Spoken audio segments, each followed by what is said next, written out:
caci maki, berakhir mutilasi. Hotel yang berjarak 200 meter dari kantor polisi Resort Jakarta Utara itu terlihat kusam. Begitu juga lobinya. Kesan muram makin terasa karena dinding penyekat yang dijadikan sebagai front office terbuat dari bambu tua berwarna kecoklatan. Di dindingnya tertempel tarif kamar dengan rentang antara Rp50.000 dan Rp100.000. Di bagian bawahnya tertulis Hotel BM, nama disamarkan, Red. Ada hal janggal di hotel ini. Salah satu kamarnya, yang bernomor 17AB telah menghilang. Menurut seorang petugas hotel, kamarnya sudah tidak ada, sudah dibongkar. Hal ini tentu akan mengundang tanya. Namun, bagi mereka yang mengetahui peristiwa 4 tahun lalu di kamar tersebut, pasti akan memakluminya. 10 tahun lalu, tanggal 17 Januari tahun 2008, para petugas Hotel BM dikagetkan oleh temuan bercak darah di lantai hotel. Setelah ditelusuri, ternyata mengarah ke kamar yang terletak di pojok di lantai 2, yakni kamar 17AB. Status kamar tersebut masih disewa orang. Tapi ketika diketuk dan dipanggil, tidak ada jawaban. Para petugas pun berinisiatif membuka pintu yang ternyata tak terkunci itu. Tidak ada seorang pun di sana. Kondisinya bersih dan rapi. Karena penasaran, salah seorang petugas melongok ke kolong tempat tidur. Alangkah terkejutnya dia, di depannya terbujur tubuh perempuan tanpa kepala. Polisi yang dihubungi lantas melakukan penyelidikan. Berdasarkan kesaksian petugas kasir, sebelumnya, perempuan yang sudah menjadi mayat tersebut menginap bersama seorang pria. Seorang petugas lain juga menyatakan sempat bertemu pria tersebut yang terlihat terburu-buru meninggalkan hotel. "Pulang, Mas, kok sendirian?" tanya petugas tersebut. "Iya, sendiri aja. Besok kesini lagi," jawab pria tersebut. Sayang, identitas pria bertubuh tinggi dan kurus, berambut hitam pendek, serta berkulit putih tersebut tidak tercatat. Begitu pula dengan perempuan tanpa kepala yang memiliki ciri-ciri berkulit sawo matang, bertubuh gemuk, tinggi perkiraan dengan kepala sekitar 165 cm, dan perut yang besar seperti sedang hamil. Tampaknya identitas korban memang sengaja dihilangkan.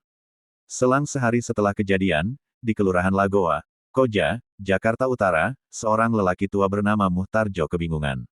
Sudah 2 hari anak perempuannya Atika Septiani, 22 tahun, menghilang. Baru pada hari kedua ada sebuah pesan SMS di ponselnya dari Atikah yang mengabarkan bahwa dirinya sedang sakit dan berada di Sukabumi karena urusan pekerjaan. Kabar ini sedikit menenangkan perasaan Muhtar. Maklum, anaknya memang sering pergi ke sana untuk keperluan pekerjaan. Tapi, perasaan tenang itu hanya sementara. Sebab, saat dihubungi, Atikah tak pernah mengangkat telepon atau membalas SMS. Diburu rasa penasaran, Muhtar lalu mendatangi perusahaan tempat anak perempuannya bekerja, PT Kaho Indah Citra Garmen di kawasan KBN Cakung, Jakarta Utara. Ternyata tidak ada jadwal ke Sukabumi, jelas Muhtar yang bertambah panik. Kecemasan Muhtar makin menjadi setelah menerima SMS mengagetkan. Atika, janda cerai 1 anak, memberi kabar telah mendapat musibah. Dia bilang dirampok, diperkosa, dan dibuang di Cibubur, Muhtar bercerita. Pada hari keempat, tanggal 20 Januari tahun 2008, seorang petugas kebersihan pemerintah DKI Jakarta yang enggan disebutkan namanya, menemukan sepotong kepala manusia di tumpukan sampah di pintu air Kali Kresek di Jalan Raya Cilincing. Temuan tersebut disambut gembira pihak kepolisian. Maklum, temuan tersebut tidak berselang lama dari penemuan tubuh wanita tanpa kepala di Hotel BM yang berjarak 2,5 km dari pintu air Kali Kresek. Potongan kepala tersebut langsung dibawa ke Rumah Sakit Cipto Mangunkusumo, RSCM, Jakarta Pusat. Sehari sebelumnya, tanggal 19 Januari tahun 2008, petugas kepolisian juga menerima laporan orang hilang dari Muhtar. Petugas lalu meminta surat-surat yang memuat sidik jari anak perempuan Muhtar tersebut. Dokter forensik RSCM menyatakan, potongan kepala dengan tubuh yang ditemukan di Hotel BM merupakan satu bagian. Sidik jari potongan tubuh dengan sidik jari anak perempuan Muhtar juga sesuai. Terakhir, saksi dari Hotel BM juga menyatakan bahwa wajah perempuan yang menginap di kamar 17AB sesuai dengan foto anak perempuan Muhtar. Badan Muhtar pun langsung lemas saat mengetahui anaknya telah meninggal secara tragis. April tahun 2007 atau 9 bulan sebelum peristiwa tragis di Hotel BM. Seorang pria 27 tahun, Zaki Afrizal Nurfaizin, bersama seorang temannya menemukan bon belanja yang memuat sebuah nomor ponsel.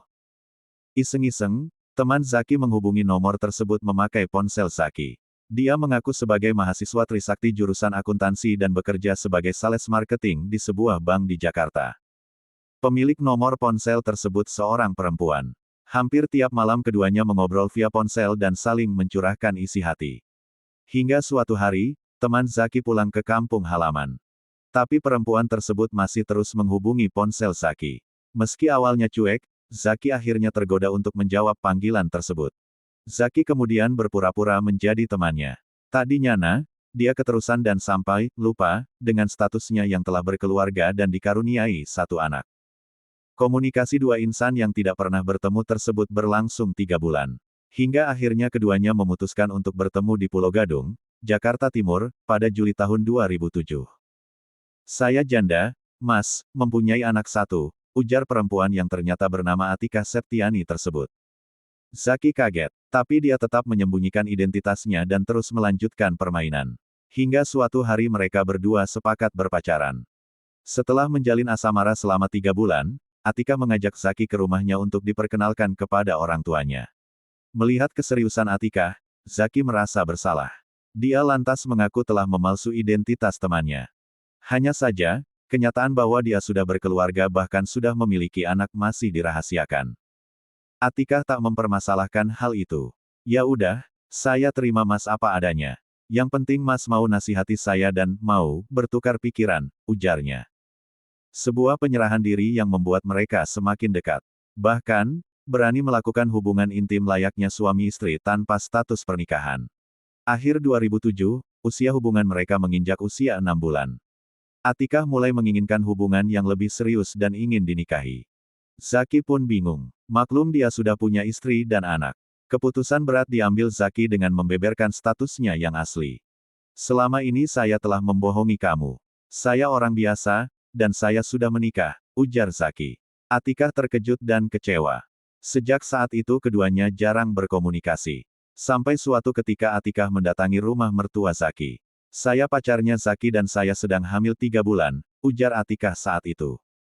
Tentu saja mertua Zaki murka. Namun, mereka juga ingin masalah ini diselesaikan. Kalau memang hamil, Zaki harus bertanggung jawab. Zaki pun mendatangi rumah Atika. Tapi Atika tidak ada di rumah. Saat itu juga Zaki memberitahu orang tua Atika mengenai masalahnya. Orang tua Atika marah dan mencaci maki Zaki. Dalam kondisi panas, Zaki dan orang tua Atika sepakat melakukan tes DNA untuk memastikan bahwa anak yang dikandung Atika benar-benar anak Zaki.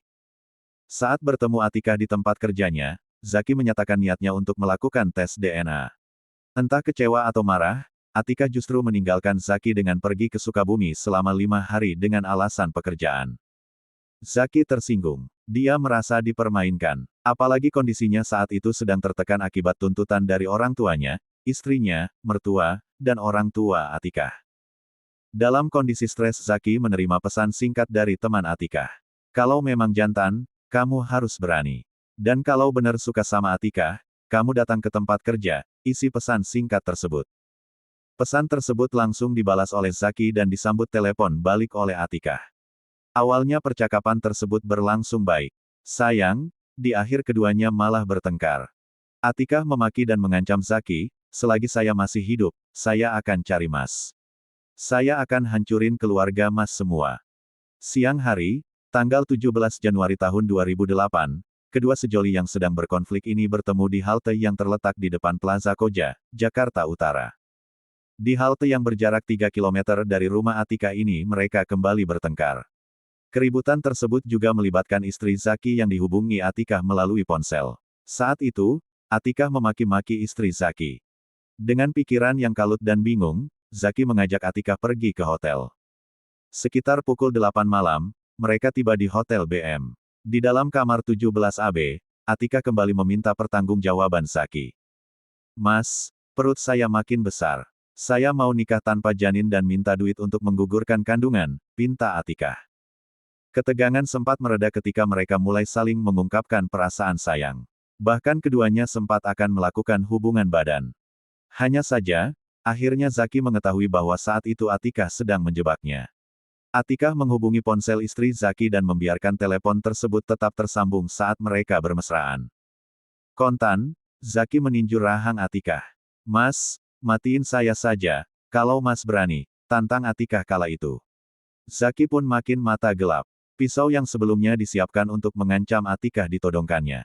Atikah berontak. Tangannya sampai tergores. Sambil berusaha merebut pisau, Atikah terus mencaci Zaki. Malam itu pergumulan keduanya berlangsung begitu sengit hingga akhirnya menyebabkan Atikah harus meregang nyawa. Untuk menghilangkan jejak, kamar yang penuh bercak darah pun dibersihkan. Zaki juga mengganti spray, handuk, dan bantal yang berlumuran darah dengan yang masih bersih dari kamar sebelah. Tubuh korban yang sudah tanpa kepala ditaruh di bawah tempat tidur. Potongan kepala korban dan pakaiannya dimasukkan ke tas dan dibuang ke kali kresek yang terletak di antara Hotel BM dan rumah Atikah. Sementara uang senilai Rp120.000, ponsel merek Nokia tipe 3220, dan motor Yamaha Jupiter Z milik korban dibawa pulang. Hasil penyidikan kasus kematian Atikah membawa polisi kepada satu nama, Zaki Afrizal Nurfaizin. Namun, keberadaan Zaki masih belum diketahui.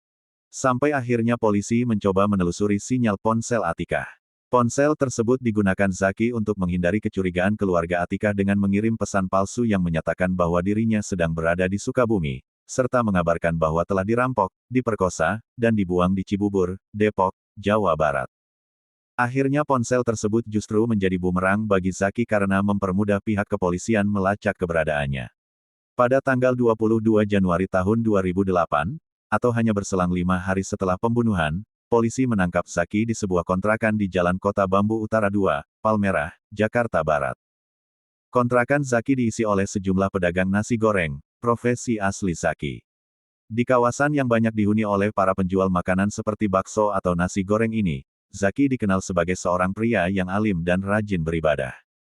Selain menangkap Zaki, polisi juga menemukan barang bukti berupa KTP, sepeda motor, helm serta ponsel milik Atikah. Ponsel Zaki pun disita sebagai barang bukti beserta sepatunya yang masih terkena bercak darah. Dengan kaos dan celana jeans warna biru, Zaki masuk ke mobil polisi.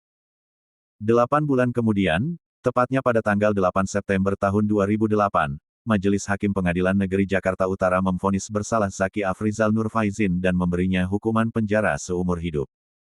Mutilasi biasanya terjadi apabila pelaku dan korban sudah saling kenal dan interaksi keduanya terjadi dalam intensitas tinggi. Apabila pelaku dan korban tidak saling kenal, maka pembunuhan biasanya berhenti sampai pada tindakan mematikan hingga korban meninggal. Demikian analisis Eko Haryanto, kriminolog dari Universitas Indonesia membedakan kasus mutilasi dengan kasus pembunuhan lainnya. Yang menarik, menurut Eko, mutilasi kerap terjadi setelah korban ataupun pelaku melakukan provokasi. Kekerasan verbal seperti mencaci dan mengancam merupakan contoh bentuk provokasi yang sering dilakukan. Ketika keduanya merasa provokasi dalam bentuk verbal tersebut tidak cukup melampiaskan kekesalan atau kemarahan mereka, kekerasan fisik pun dilakukan. Dalam pembunuhan Atikah, diketahui korban juga sempat mencaci maki Zaki. Pelaku disebutnya sebagai laki-laki yang pengecut, tidak bertanggung jawab dan kere. Atikah juga sempat mengancam, selagi saya masih hidup, saya akan cari Mas. Saya akan hancurin keluarga Mas semua. Bahkan, sesaat sebelum dibunuh, Atikah sempat mengatakan, ayo, Mas, matiin saya saja kalau Mas berani. Zaki yang merasa terhina dan dalam kondisi tertekan pula, akhirnya memutuskan untuk membunuh Atikah. Tindakannya memutilasi, dalam pengakuan Zaki, dilandasi perasaan bingung dan takut diketahui orang. Jadi, seperti yang dikatakan Eko, selain karena ingin melampiaskan dendam, mutilasi juga dilakukan untuk menghilangkan jejak. Dalam hal penghilangan jejak, Eko menggarisbawahi peran media. Menurutnya tayangan media yang menunjukkan cara menghilangkan jejak, termasuk memutilasi, sangat mungkin tersimpan dalam alam bawah sadar seseorang. Hingga suatu saat, dalam kondisi tertentu, ingatan tersebut muncul dan dilakukan.